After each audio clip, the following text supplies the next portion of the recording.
Good morning, good afternoon, good evening, and welcome back to Black Hair in the Big Leagues. My name is Salisha Thomas Weiss. We're trying to figure out, is it Salisha Thomas? Am I Salisha Weiss? We're still working on it, folks. I know it's been a year, but I'm still figuring it out. Welcome back. I am so excited to introduce to you my next guest today. I've got this big smile on my face because, I don't know him personally. I've only gotten to see him perform, and he's a friend of a friend. We probably have a lot of mutual friends, but he is he's the type of person that if I was in college trying to break into musical theater, if I ran across a video from him, it would shake my whole world. In fact, like when I saw him perform live, I haven't even gotten to his credits yet. When I saw him perform live, it reminded me of that moment of first seeing Norm Lewis, like singing The Parade Passes By on YouTube. I watched it over and over and over again. And when I saw him perform live, I was at Chelsea Table and Stage just a few weeks ago, February 26th. A few weeks ago when I saw him perform live for Black Excellence on Broadway. I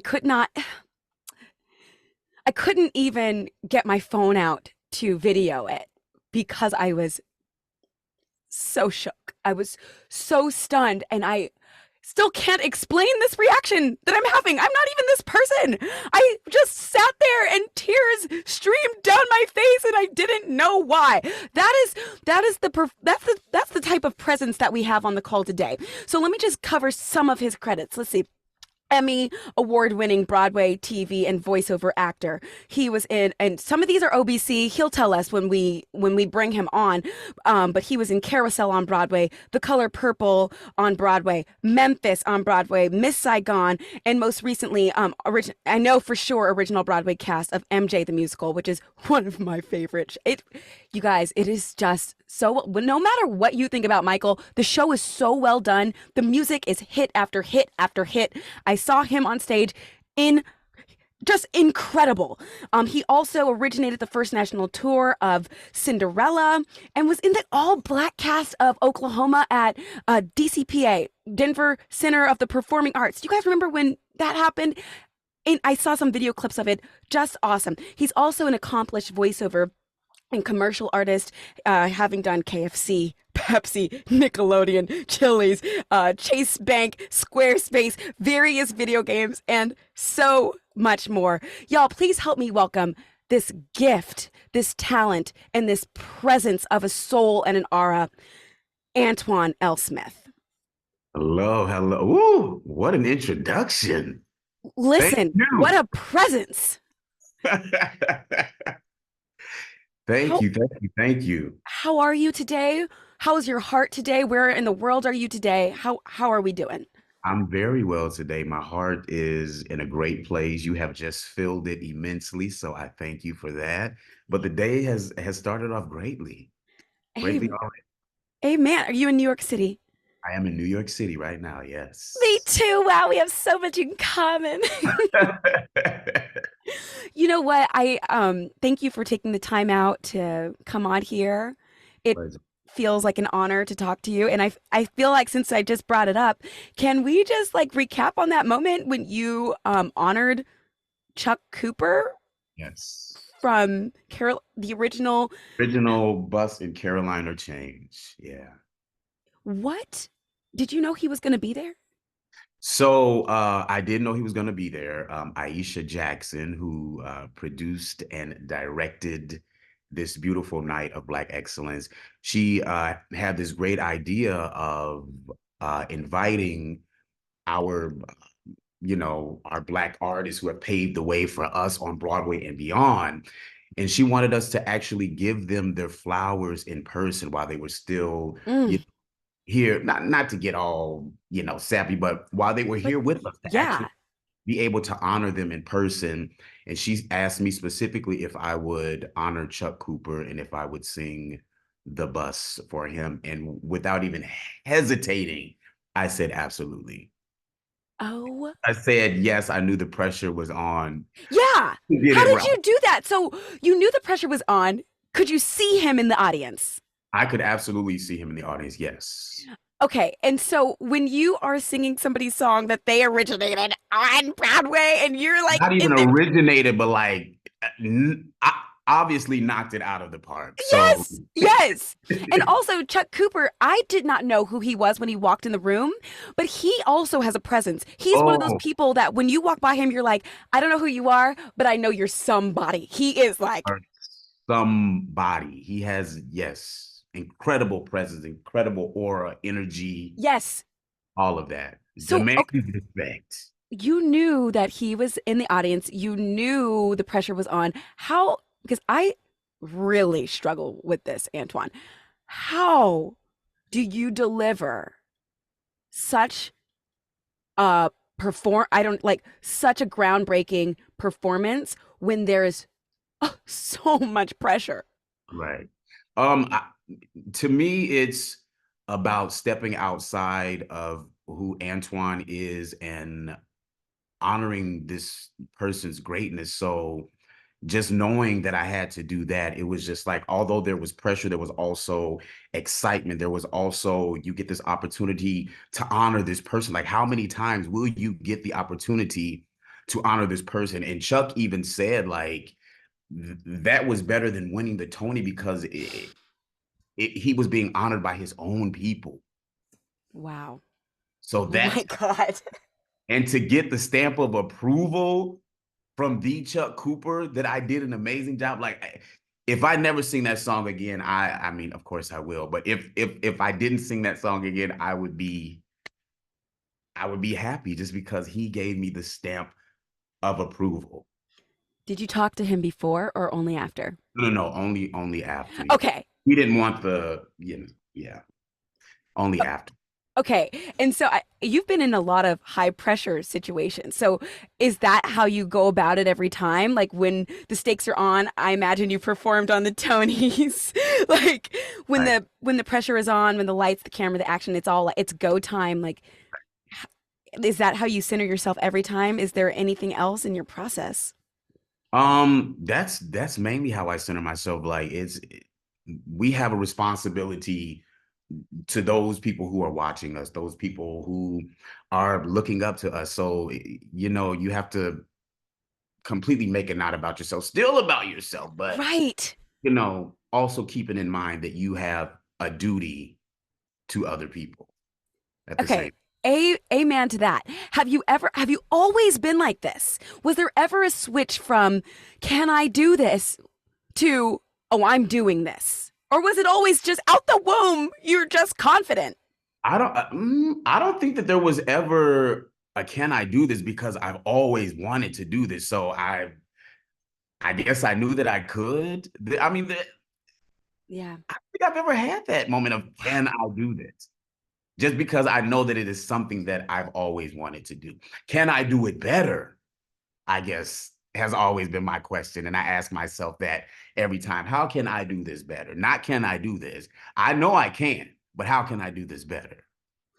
Have you ever asked yourself, I'm sorry, I'm digging deep here because this is Oh, something that I'm yeah. always wondering and always like trying to pull from. And I think of like the times when I go on stage, sometimes I'm like, I'm right there. And sometimes I'm like, oh my gosh, is anybody else scared? This is crazy, right? Like, this is crazy, right? And so this is where I'm just like, I'm digging for this and you're giving it to me. So I'm just, have where does your confidence come from? Any your background with your family, have they always been supportive? Your friends, have you always just been in a supportive tell me, don't let me feed it. My confidence comes from people like yourself that, give it to me. So I know that I have a responsibility. And a lot of it truly comes from my parents. Yeah. They were always supportive of me. It saddens me sometimes when I hear stories about people that want to become actors or artists, and their parents say, "Well, hey, are you sure you want to do that?" No, everything is not. Yeah. It isn't a consistent way of life. Like, people still tell me that, like, in their adulthood, that they have, people that ask them that question. And my parents were never that way, and I'm so grateful. Mm. They always supported me, pushed me, still support me. Like, my biggest supporters. I don't want to call them fans because I know my mother, I'm your biggest fan. No, you're not. Oh, they would tell you that they're your fans. Yeah, yeah. But a lot of the confidence comes from them, and a lot of being successful is for them because they sacrifice so much for me to be who I am. So I like to keep continuing to raise the bar to be better and better. Right. Right on. You know what? You touched on like people like the doubters, which is so interesting because people, I don't think they mean bad. It's just they're only giving advice based on their I own mean, experiences there's a or little bit of reality to what they're saying, of course, because we witness it, the inconsistencies sometimes absolutely. in That's the part of the business. work. That is the business. Right. It's a gig, like a gig mentality, and Right. Broadway is a gift. Broadway is a lot of things, Uh-huh. but Broadway is a gift because it is that consistent, like, well, as long as your show is running, it's like, okay, well, we're here for another week. We're here. So Right. that is nice, but you touched on like um the the not the inconsistencies of people saying that, but there's other worlds within this industry, which you have Right. also done, the commercial and the voiceover, Right. which I wish no one was really talking about that when I was in school of what do you do when you're not in a Broadway show? And Right. so how did you get into commercial and voiceover? So the voiceover, let's start with the voiceover part. So the voiceover part, honestly, 2017, I had they had just started the voiceover department. Well, I had just gotten into the voiceover department in my agency. And on a whim, I went into an audition for Squarespace. And they said, oh, we need like a DJ sound and just go off the cuff and do Come on. whatever. So I got in there and I did my best Black DJ stuff. And honestly, it got me my first campaign with Squarespace. That And was your it first voiceover audition? my first Come voiceover on. Come on. led into a complete campaign where I was the voice of the Squarespace commercials for like a year. Baby. So it was, yeah, it was very, Oh, so okay. that, but it's not always like that for everybody. So I like to often tell people, listen, your journey will not be the same. Like everybody's journey is not the same. And At that all. hard to break into voiceover. But that moment for me, like changed my life. Okay, but so question, I got a follow up for you right here because I've recently gotten into voiceover, and when I got that first check in the mail, I was like, oh, okay, Broadway. It was Right. nice knowing you. What? So how did you get this big ass campaign and still do you still have your love for performing live? Oh, How is absolutely. Okay, tell me about that. Um, so there's the voiceover a check, and then there's the Broadway check, and there are some differences. But to me, having several streams of income Talk is about it. important. And I hate to say it, but it's almost like a necessity today because this world is getting more and more and more expensive, and the money seems to be staying the same. Like that's it. That's crazy to me. And that's like not even just in our field, but like everywhere. Yeah, Getting diversifying. more expensive, but the money Ain't ain't moneying? like Taraji P. Hint. Like Yeah. she said the money ain't money. Money ain't Forget moneying. those credits I got. I'm an Oscar nominee, and y'all want to play me on the money? It's so interesting that you say that because you're so right. I think like the pandemic it was a lot of things. I mean, obviously it was awful. And Broadway coming away, like I never did anything else, Antoine. And so I kind of feel like that forced me to really take a look at, okay, first of all, where am I tying up my identity? Because if what I tied my identity up in ain't there? What does that mean? And then secondly, if your income is coming from one place and something happens to that one place, what you gonna do?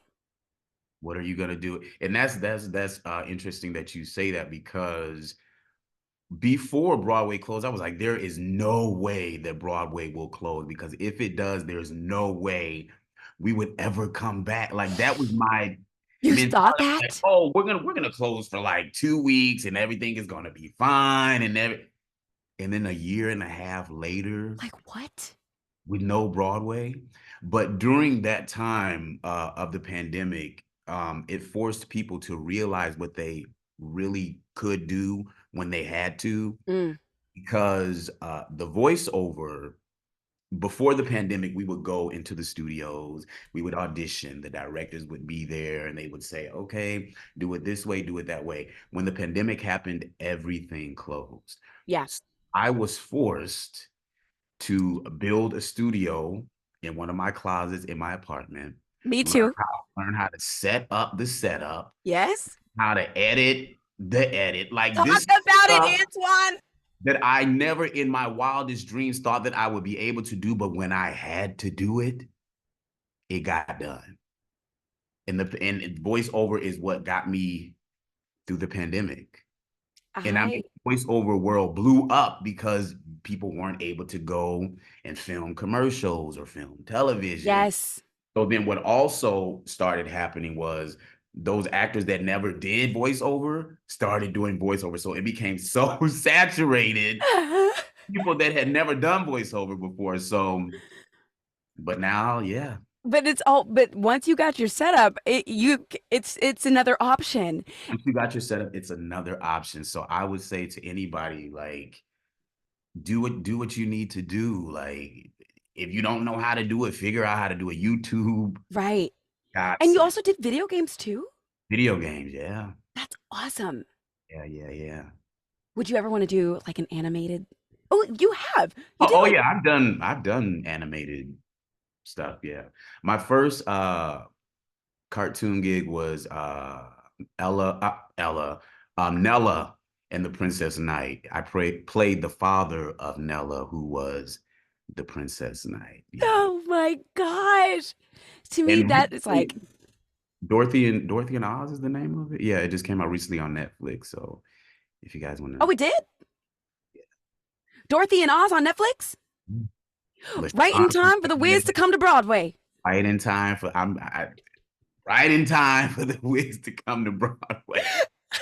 um, you touched on the pandemic a little bit and how everything was like crazy. It was crazy. Did, did your priorities, your personal, professional, anything, priorities change during that time? And if they did, how? Absolutely. My priorities became more about me and figuring out who I was, Mm, because this profession will make you lose who you are. I think that pandemic was, although it was crazy and people are like, oh man, this is terrible. It might have been needed for a lot of people to yeah. sit back and actually reflect on themselves, to And it's sit, hard to say that, but like, I agree.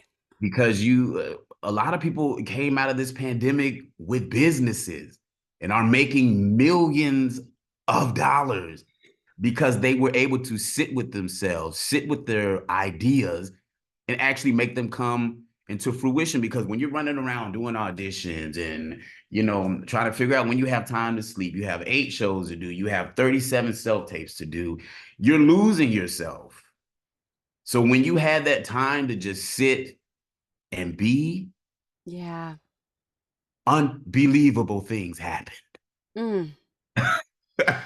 I I totally agree. I totally feel that. And it really forced people to really be introspective. Like, what is really important here? So that's what became my priority, me. Wow. We get so lost and stuck in this business, and the business will keep on going whether you're in it or not. So you have What to that? So you have to take care of you. take care of you, because the business, as much as we love it, it doesn't always love us the way that we love it. So we have to be very careful. You have like our mental health, our physical health, because it will take whatever we will give. And every now and then Equity will call and be like, "Hey, how you doing over there?" Right. Where's But that? We need that $88. We know you ain't been working, but we need you to give us. don't even get me started on that. When I got my dues in the mail during the pandemic, I laughed and threw it in the trash. It's like, are you for real? Wait, you know I ain't working right now. Like Now we you understand you're working because obviously you're sitting wherever you are and typing out these emails to collect people's money. But the people, like, right. Okay, so talking about Broadway a little bit, like you have a career on Broadway. You have done show after show after show and are currently in a hit show. I saw MJ with the understudy and I was like, "Oh, he could get the Tony." The yeah, under it's that. It's that level of performance from everybody. and you've met a lot of people. Do you ever get starstruck? Maybe at the beginning, but now it's just honestly, and I'm not being, big headed, but it's just when it's so consistent with the people that you get to meet and the level of the people that you get to meet is just, now Claire Huxtable. I'm sorry. I always call her Claire Huxtable. Claire Huxtable, the mother of a complete generation. Like, she Right. was the mother of everybody, whether you knew her in person or Yes. not. She was the mother of a generation. Truly. I seen her in your photos. You met Haley Bailey. Wait, I always say Hallie or Haley. Chloe, Halle, we met all of them. Rita Moreno came the other day, 92, 93 years old, just as spunky as ever. She presented on the Oscars last night.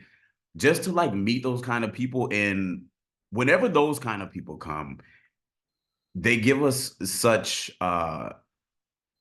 gems, and they give us stories about what it was like when they were coming up. So it makes you realize how special what you are able to do now means. It just means so much more, especially when you hear stories from them and their time. And I literally can only imagine when I saw Bernadette Peters and Cedric the Entertainer. I'm like, this is Bernadette Peters and that's so Cedric the iconic. Entertainer coming to the same show, Cedric knowing who she was, Bernadette knowing who he was, and the mutual respect that they had for each other. It was Like two different worlds. two completely different.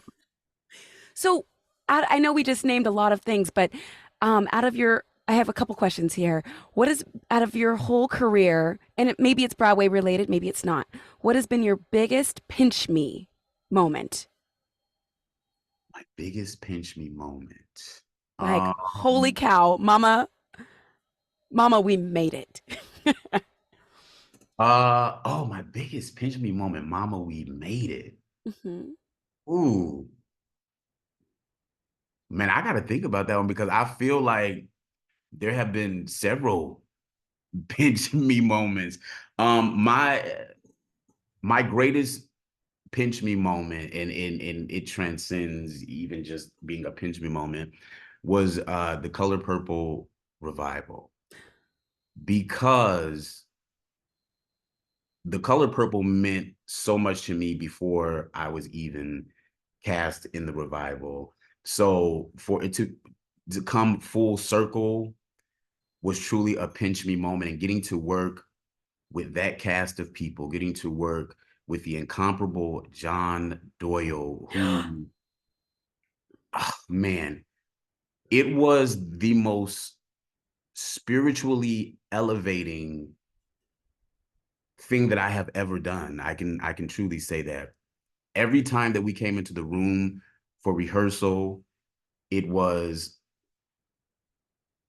a spiritual experience that I cannot even put into words Wait, you sometimes. did that with J Hud and Cynthia Erivo? Is that right? Hudson, Cynthia Like Erivo, what? Danielle Brooks Oh, was right. Danielle nominated Brooks. for the role of Sophia. Tony winner Jakina Kalakango, All y'all were up in this same production. all of us, Heather Headley, Jennifer Holliday. Like it was, and even beyond the names of the people, it was just such a beautiful, raw experience. Did you get to meet Oprah in all that? Oh, she was absolutely, she was one You of said our, she had her own dressing room. she came several times. She popped into rehearsals. Of course, she came to the show. She presented, she introduced us at the Tonys. So yeah, it was an experience. Truly. Okay, That was a right. pinch me moment. Era. That's a pinch me era. Yeah. Yeah, yeah, yeah. And maybe it is The Color Purple, but maybe it's not. Out of all the shows that you've done, which one has taught you the most? Color Purple. Hands down. Hands down. It taught me how to be a better artist. It taught me how to be more open, more loving, more caring. It was just because it was so deeply connected to me. Of course, I've done other shows, but this one was so deeply connected to me. Like it felt like it was a part of my life the entire time, and to finally experience that and express, man, sometimes I just get emotional just thinking about it, but getting the opportunity to just express who we are unapologetically. A lot of people in our career don't get to experience that. And they've been in this business for 20 years and they've never had the all Black experience where you don't have to explain anything to anybody. You don't have to apologize for anything Yeah, yeah. that's happening. And when I say apologize, I don't mean anything like in a negative way. It's just like, this is who we are. We understand what we're doing. We can bust out in any song and And everybody everybody knows it and has the knows it. alto, the They tenor. know the part, they know the cutoffs, they know the dynamics. Like there is just nothing like that experience, Oh, especially in this profession of the great white way, which is Broadway. the great, really, really white way. Thank you. What a Um, when you get discouraged, what motivates you to keep going? um thinking about how much I've wanted to do what I do, to be able to make a living with what I do, to be able to help other people with what I do, and to see people who want to do what I do, especially, people that look like us that sometimes themselves get discouraged. So I can't be discouraged, you know, helping somebody else discouraged. One of us has to, not Yeah, so discouraged. But right, right. um it, honestly, it's the next generation that's coming up, the generation before us that led us to be able to do what we do now, and for now us to be that generation that we looked up to, Yeah. bringing that next generation up. And the term crabs in a barrel, I don't believe that. Like, listen, somebody pulled me up, so I'm gonna pull you up. I'm not gonna pull you down. Wow. And it blows my mind how often in my DMs, when people DM me, I know you're probably not gonna answer this because you don't have time to do this and this. And then when I reply, they say, wow, you're the first person that has replied to me, Oh, first person that has encouraged me. And I'm just thinking to myself, like, what? what? Knowledge costs Antoine. nothing to give. This is how I did it. I pray that what I've done is able to help you. It doesn't cost anything to help the next person at all. Do you have some type of mentorship program? Because I just Only feel like you should if you don't. people have said that, and I just, maybe now this is confirmation that I should actually absolutely do that. I mean, it just feels like you have it feels like you have a whole business around that. Because you also are coming from this place of like, yes, you've been an understudy. Yes, you've been in ensembles. Yes, you've been replacements, but you've also been the guy in the OBC. Like you've also been the trailblazer. And so there's a different level of leadership that comes with that. And just talking to you right now, and I'm not a little black boy, but I feel encouraged. I feel inspired. But see, that's the thing. Like, you should encourage both the black girl, the black boy. Like, yeah, we should be able to do it all. I I'm so excited for your future because you're so powerful. Do you feel that? Do you feel I'm sure that you do. It's okay to say yes. I know the power that I have, and I'm grateful to be a vessel for other people. My power comes from gratitude. So, every day I wake up with gratitude. I thank the universe for letting me see another day. My power comes from a higher being, and I thank the higher being for sharing that power. But I thank you for, see, Listen, yes, I'm like, thank you, God. Thank you, God. If I do anything worthwhile, I'm like, that wasn't me. The Holy Spirit said, I'm taking over. I'll get out of here in a minute, but I'm taking over for right now. So I feel that. I feel that. I do want to ask you a couple of questions, technical questions. When you're in a show, do you prefer to be wigged, or do you prefer your own hair out? I prefer my own hair. I don't. I'm trying. The only show that I've been in that I have had to have a wig on was in Memphis, and it was only for like a short part of the show. But I've never had to wear a wig other than, I do wear a wig for Don Cornelius in MJ the Musical, but That's every day. How you forget? That right. But I prefer to wear my own hair. I mean, of course, if it's a period piece and that's what it's called for, but okay.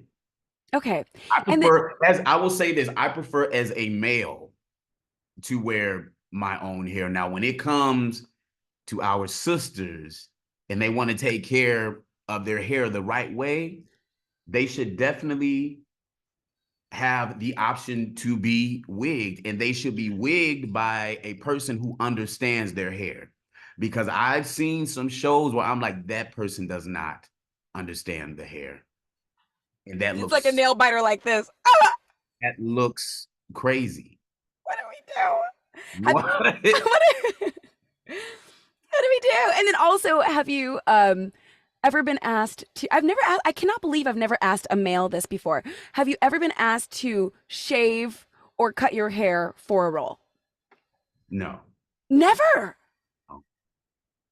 Facial hair, yes. Like regular hair, no. And for your facial hair, do you do it? Do you not do it? Do you feel some kind of way, or is it easy peasy? It's easy peasy because again, a lot of shows that I have done were, well, not all of them, but a lot of them were set in a certain period. So it was, clean shaven. Okay. Lined up really nice. Like when I was in Color Purple, it was lined up. When I was, you said I went to work every day looking ready for Sunday morning service. They if they want you to use your real hair, they have to take care of it. So when you get a haircut, here's the receipt. So it was, okay, well, yeah, if you want me to look a certain way, I will. And then there were other shows where it needed to be clean shaven, and it was in the contract. So you had to, abide by the contractual rules. Okay, and speaking of contract, have you ever been in a position where you've needed to advocate for yourself or somebody else? 1,000%. Does that make you nervous, or are you able to like do it? Now I'm able to do it with much confidence because I know what I have to offer. Okay. Okay. And they know, and they'll try to play you sometimes. But now I'm unplayable. Unplayable with. Do you, well, no, I don't, you don't need to go into any specifics or anything. I think I'm asking like that moment of, okay, I have to stand up for myself and I'm nervous, but doing it anyway. Did you ever have to like give yourself a pep talk? Did you practice out loud in another room? Did you have somebody with you? Like, what is that moment of, I can't not say anything, but I'm going to? Because the first time that you have to do that is scary. And I talk about hair a lot on this show, especially with a lot of women on Broadway. And then and I started in 2020, but then we came back to the industry and there were some things that you had to kind of like say out loud. So it's one thing to like talk about it in a box. It's another thing to be in person, in color, in the room and say something. Can you speak on that at all? There were, there were some circumstances where that had to happen, but I will also say that sometimes the person that you are saying it to, they are in such their own bubble that they don't actually see that there is the problem in what you are asking for sometimes. So sometimes, sometimes you have to give grace, and then sometimes you have to say, now you know that this isn't right and that this isn't fair.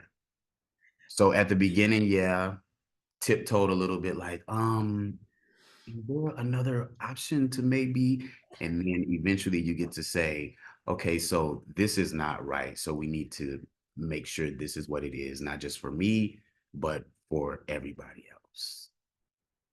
So yeah, there definitely have been those moments. Thank you. You know what? The way you just said that, I think really, I've asked a lot of people that and people have helped me, but that really brings a lot of clarity when you're like, okay, well, what's actually going on? Sometimes you got to give them grace because they And you are got truly clueless. And other times they know. yeah. They know. Other times most of the times they know. Most of the times they're just trying In to see how there, much can they get away with. they want to see how much, right? Yep. How many corners can be cut? How much money can be saved? Yep. It Yeah. will always be that first. Oh my gosh. But you got to know your worth. Antoine, I am just so giddy getting to have spent this time with you this morning. Well, I guess this afternoon. Thank you for spending time. And uh, I know that at least on your Instagram, I haven't seen you post in the last year. Can people It- still find you on Instagram? Yes, Antoine L Smith 32. I kind of, took myself as a priority and just stepped back from social media for a little while because social media can be overwhelming at times. What do you mean? I'm sure nobody has any idea what you're talking about. Sometimes just seeing crazy things Yes. people Yeah. post and people are like, oh yeah, but you can just block that person. I would have to block like 25 million 70% people. of the people if I did that, or I can just step back and live in reality for a little while. But Love that. I I'm love that. I'm toying with coming back because people really did enjoy my posts. Are the people asking for more? The The people, I think people are literally asking for they're more. where is Antoine? And your posts are so positive and so uplifting and That, so and motivating. that's what kind of made me be like, man, do I really need to go away for that long? Yes. Yes. But do I need to come back because I can be that inspiration for Right. somebody? Yes. Yeah. So You're it's the like a positive double. person on the Instagram. I'm the positive person We, on the Instagram. So it's a double-edged sword, as the people would say. So so how can people find you? Antoine L Smith 32 on Instagram. I don't have Facebook at all. Like that's just too much. Good for you. What an inspiration. I need to limit my time. So, amen to that. I'm sure if you're listening to this, you can also go catch MJ the Musical live on Broadway 8 times a week, 6 days a week. And our friend Antoine will probably be there dancing up a storm, acting up a storm. 98% of the time I will You be said there. 88%? 98%. Oh. Now, I would say 99 because, I like my money and so do my bills. So. Oh my gosh. You're amazing. Thank you so much for joining us today. Everybody, Antoine L Smith. Thank you. Thank you.